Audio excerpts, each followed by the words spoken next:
What's happening, everybody? It's Sean with Reactions to the Classics, and today we got a top 10 of Random Tunes, Volume 2. It's going to be really good. Brought to us by our friend, longtime supporter, patron of the channel, Joseph, aka JSB. Appreciate Joseph. Appreciate all the patrons who make this thing go. If you'd like to support us anyway, check out the Patreon link below or that patron link on the end screen. We couldn't do it without him. We put up videos every single day. All right, Joseph knows a ton about music. Always gives me fantastic write-ups. These are all his words. I didn't have to do any research on this thing. Joseph says this list combines elements from 3 previous RTTC top 10 lists. My previous Random Tunes list, obviously this is volume 2, where a short list of 100 songs were generated in iTunes. Slade said, another one of our fantastic patrons with great music knowledge, artists not on RTTC before list. For these 10 are indeed all new to the channel, not counting live streams, as most have appeared on those usually, but not always, brought by Joseph, and we do live streams every Monday and Wednesday night. Check those out. And finally, Joseph's Black Things list, which presented songs and a variety of pairings from the obvious to the more arbitrary. So if you've never been with this before, the music will not be in the video, but it's going to be at a Vimeo link below. Click on that, listen along with us. Let's kick this thing off with pair 1, so there's 5 pairs, obviously. Pair 1, solo efforts from members of notable bands. Joseph says, okay, so strictly speaking, these first 2 gents have been featured on the channel, but only as part of 2 of the biggest bands of all time, and not for their much lesser known solo output. And with that, we get to my favorite member of Fleetwood Mac. I know I'm way in the minority there. Lindsey Buckingham, Trouble, from the Law & Order album in 1981. Joseph says, haven't listened to the album in decades now, but it was one of the many I picked up cheaply in the 90s when vinyl was out of fashion, and ranks alongside Uncle Neil's Turd that is everybody's rockin' as one of the biggest wastes of a buck or two I ever spent. But I always liked this song, and it was a huge hit, especially down under, while the rest of the album languished in relative deserved obscurity. It did reach a respectable-ish 32 in the US. Reflecting on the song and album in 2018, Lindsey said, Trouble was probably a departure from much of that album, and much of what I am not as much a fan of about it now is that it was kind of a reaction to the political climate in a post-Tusk environment. In a moment when I realized the only way I was going to explore the left side of my palette was to do solo work, Law & Order was a bit, shall we say, sarcastic as a body of work. A bit camp, maybe a bit too camp, almost verging on a comedy album in some ways in terms of the irony that was there and the sensibility. Trouble was a song that was very absent of that, and that's probably one reason that they picked it out as a single. All right, I'm going to have the lyrics up as always. Thanks again, Joseph. All right, Trouble. Basically, Lindsey's saying he's in trouble because he's infatuated with this girl.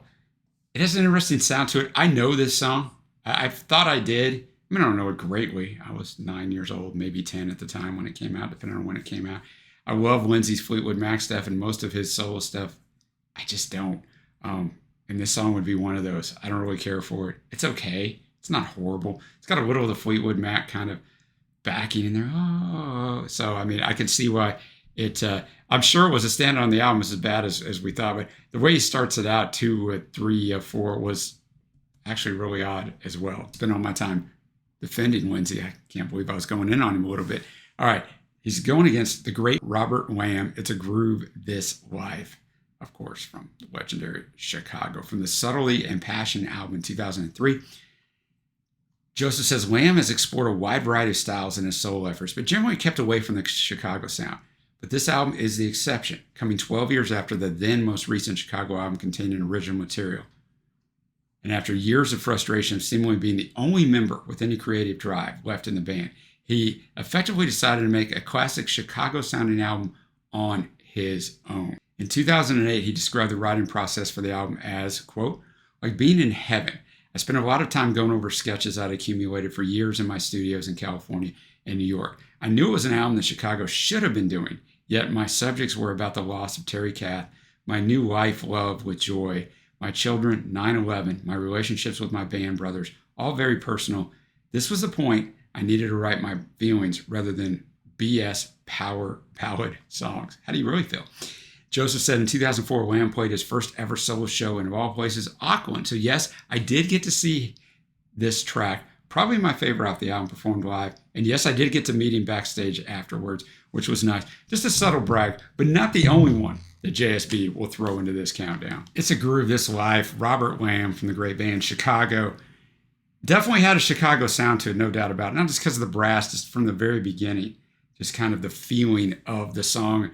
Good writing on the song. It just tells a few different people's life stories. Some of them are, stories. Some of them are a little more hardcore about the Green Beret than others are. But easy winner here for me. Though I'm going to pick a winner from each of these, right? That's how I'm going to kind of come up with my favorite track. So Robert Lamb wins this one. Sorry, Lindsey, I do love you. Now we're up to pair 2. Shortish songs from proggish bands I first saw on festival stages being headlined by Marillion, of course, if you know Joseph. You know we go as Marillion. First up, you see, we got Riverside and the song Landmine Blast from ID Entity in 2023 when I'm filming this. First up, Joseph says, no, I didn't select this track band merely to hear how your Polish pronunciation is, but it could be a fun bonus extra, right? It will be, because I didn't look up how to pronounce these names, but as Polish proggers, Riverside just might be my favorite 21st century band. Not a hugely contested title, if I'm honest, but still a statement, right? They're turning up in the 100, and sure, they'd make the final 10. I first encountered them in 2015 as the Rambling Man Festival, where they played the, of course, Prague stage, and were highly impressive, especially as they had to endure the English weather throughout their set. Here we go, boys and girls. We'll get into those names. Barely 6 months later, they suffered a major trauma with the sudden death of guitarist Peter Grudinsky, aged just 40, and their future became somewhat uncertain. Ultimately, the other 3 band members elected to continue, with Maciej Meller joining on guitar as a touring member before becoming an official member in 2020. In between, the band recorded 2018's Wasteland album as a 3-piece with bandleader, vocalist, bassist Marusz Duda also handling guitars for the album. For their latest effort, Duda elected to self-produce alone for the first time and sought a live and studio approach to help represent the band at its best, which he feels is in live performance. Of the sound and subject matter for the album, Duda posted on Riverside's Facebook page that, quote, Riverside has changed. It's here and now, and the new music was composed with that thought in mind. Let's remember that we want to record new albums which are different from the previous ones, all caps different. And let's also remember that our old releases are still available for listening. In other words, he's telling you, look, guys, this is not going to sound exactly the same, but if you want that sound, go back and listen to this. The subject of identity has been discussed for quite some time. There's nothing original to it. Everybody talks about it, I know, but in the recent years, because of the new social movements, lockdown and war, the world has changed a bit, and it's influenced our minds, so we can talk about it again. Marusz's bass line on this song is kind of the star above and beyond everything else. One review described the resultant groove as being, quote, like if Tool made video game music. That's a high compliment. All right, Riverside with Landmine Blast. Absolutely fantastic instrumentation on here. It did have a Tool feel to it. The bass work was next level. It's almost though like the instrumentation was so good, it took away from the lyrics, because the lyrics are really good. Why you've just exploded, haven't realized in a place like this you must watch your step all the time. I guess it was that word or your stream of thoughts. Maybe you should know the world has changed since our last talk a bit more. And now your nightmare is coming true. The crowd pounces upon you and you can't escape. We are polarized. We are atomized. Maybe you should know someone wanted to make us fight.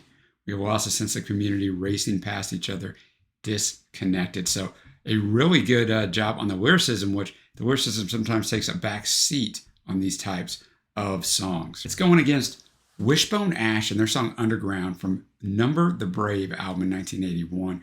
Joseph says more a twin guitar-led rock band than out-and-out proggers. Nonetheless, it was the Prague stage at the High Voltage Festival I first encountered them. He said, well, one version of them, they're one of those bands who have a couple of competing lineups, so just keep that in mind. This was July 2010 when I'd barely been in the UK a few months. And yep, on the same stage on the same day, I also saw Magnum, Uriah Heep, and of course Marillion, all for the first time. Wow, that is quite the day for you. And this particular album, produced by Nigel Gray, fresh from helming the first few Police albums, does hold the distinction in their catalog of having a genuine prog legend in the fold with John Wetton on bass, although as with his brief stint in Uriah Heep in the 70s, he only took one lead vocal. Soon after this, A&R guru John Caldener got hold of him and essentially said, what the hell are you doing? And convinced him to form Asia. And then they had some great, this was 81. I know in 82, I think was Heat of the Moment. So, and Don't Cry. So it was a wise decision for him.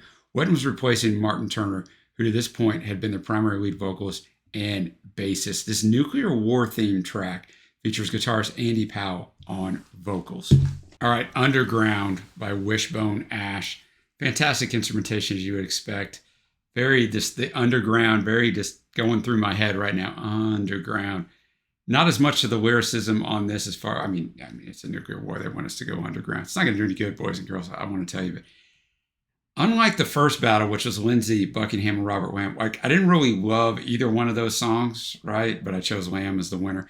This one, I really, really like both of these songs. This one's going to be a little tougher. I guess by just that much, I'm going to take Riverside and Landmine Blast, but man, it is close. All right, pair number 3, time to visit the Emerald Isle, to be sure. Number 5, Hothouse Flowers. Isn't it amazing? From Songs from the Rain in 1993 album. This double and bass group was briefly wildly popular in New Zealand, and I liked them at the time. But the time was 1988, so my purchasing power as an 8-year-old wasn't strong enough for that, like to translate into ever owning anything by them. I hadn't even thought of them for 30 odd years before, you know it, a certain lovely lady by the name of Lethea started bringing their tunes to RTTC live streams. On Wednesday nights, I do live streams, 5 o'clock Central Time. Come check it out. Suddenly, I do own a couple of their albums. This track was the 3rd single from their 3rd album, but it missed the Irish charts altogether while managing to only reach 46 in the UK. Should have done much better, and I should have bought it much sooner, but oh well, hey, better late than never. That's my motto. Let's check it out. Isn't it amazing? Hothouse Flowers.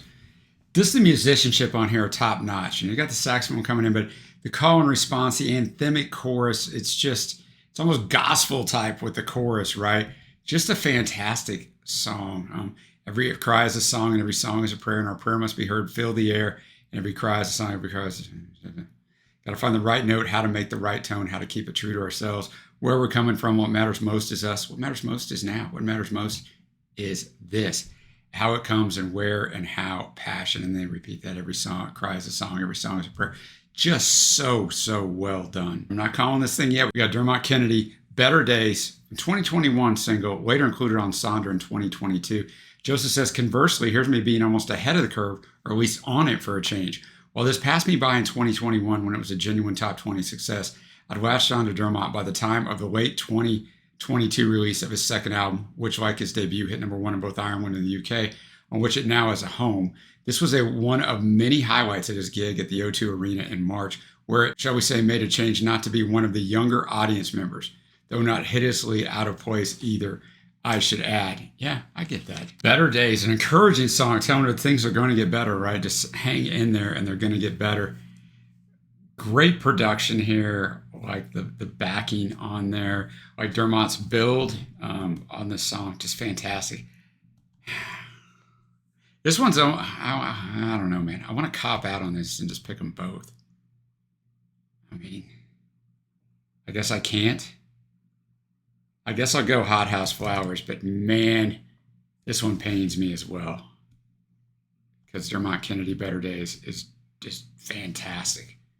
Fantastic. Next up, pair number 4, What Everybody Needs, 2 tunes from the Swedes. First up, we got Europe. The King Will Return from Europe in 1983. Joseph says, for those who only know that song, or even that album, to think that you just asked me never to make you think of it again. Whoops. Listen, man, the Final Countdown is a fine song, I'm sure. I'm a former basketball player. I've heard that song 100 million times. I don't need to hear it. It was of the time. I get it. It was a great hit. But yeah. But he says practically any other offering from Europe will likely come as a surprise, hopefully even a pleasant one. This is one of a pair of tracks, along with In the Future to Come, that the fledgling band performed at a Swedish rock talent show in late 1982, which swiftly brought them to national attention and landed them their first record deal, as well as the band winning the overall competition, with their debut emerging the following year, which is what this is off of.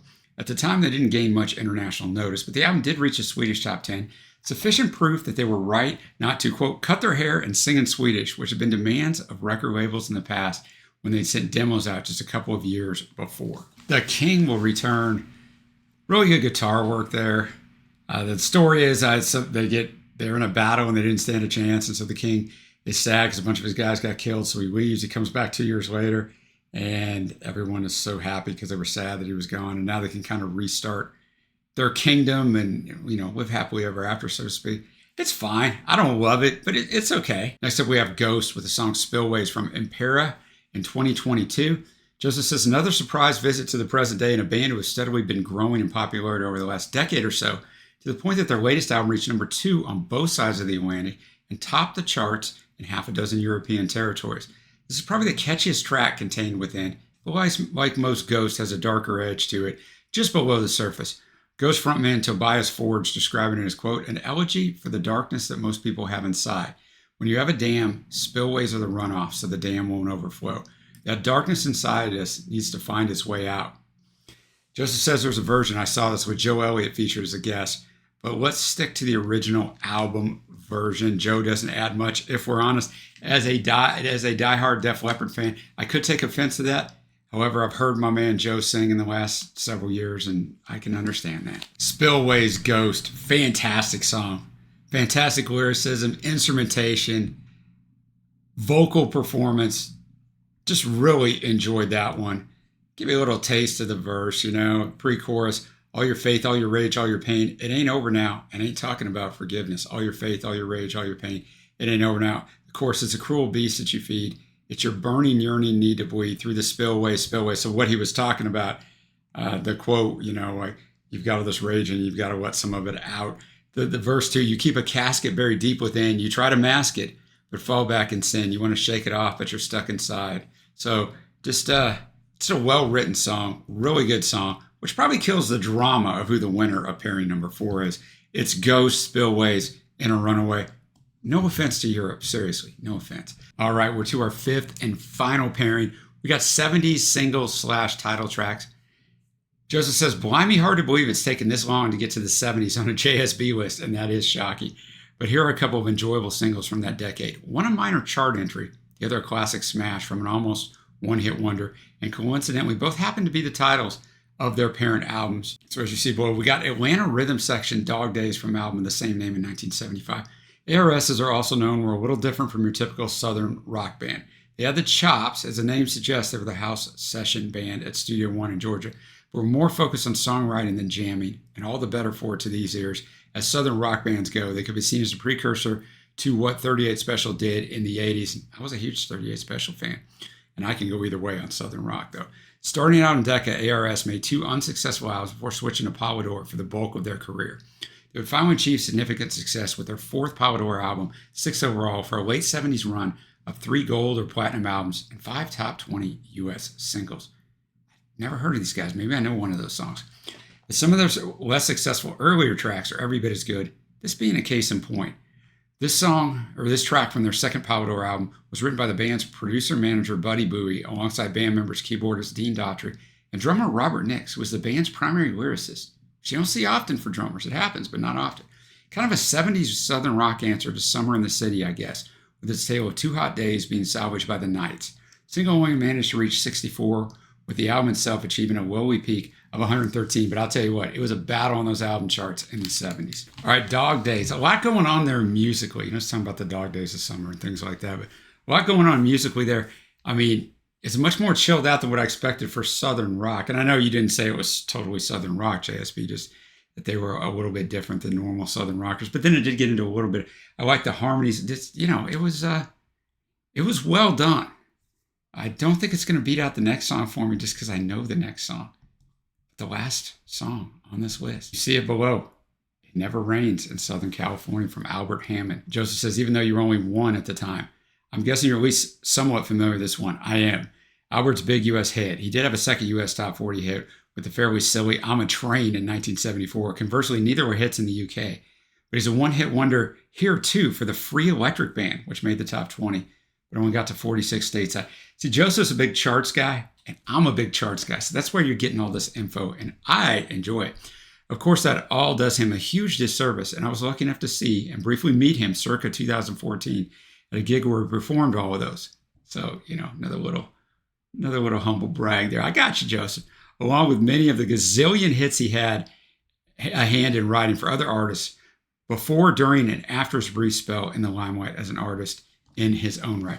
Now, I hadn't heard this song in so very long. All right, it never rains in Southern California. I always kind of looked at this as some easy listening fare, and I was about thinking of actually picking ARS. But when you dive into the lyrics, they're really really well done, right? You had the Wrecking Crew on here for the session musicians, but you know he tells you they say it never rains in California, but actually it pours because he went out there with aspirations, as so many do, to make it big, you know, movie star, TV star, and it didn't work out for him. Don't tell him where you found me. So I think he probably might have ended up homeless or in a really, really bad way. But a really good song, which I kind of gave away my winner of this pairing. I'm going to go with Albert Hammond. It Never Rains in Southern California, but I almost gave Atlanta Rhythm Section, ARS, an upset win there. That's going to bring me to my favorite tracks, which you already know because I picked them as a pairing winners. But Robert Lamb, It's a Groove This Life, Riverside, Landmine Blast, Hothouse Flowers, Isn't It Amazing, Ghost, Spillways, and Albert Hammond, It Never Rains in Southern California. Now, there's some other songs on here that really should be on the favorites, but I'll stick to this. Joseph didn't tell me to do it this way, but it's probably the most fun way to do this. So let me know what you think of these tunes. What are your favorites down here? What did I get wrong? You can tell me. That's fine. Thanks to Joseph for curating this list. Not an easy thing to do ever. Thanks everybody for watching. Until next time, I will see you.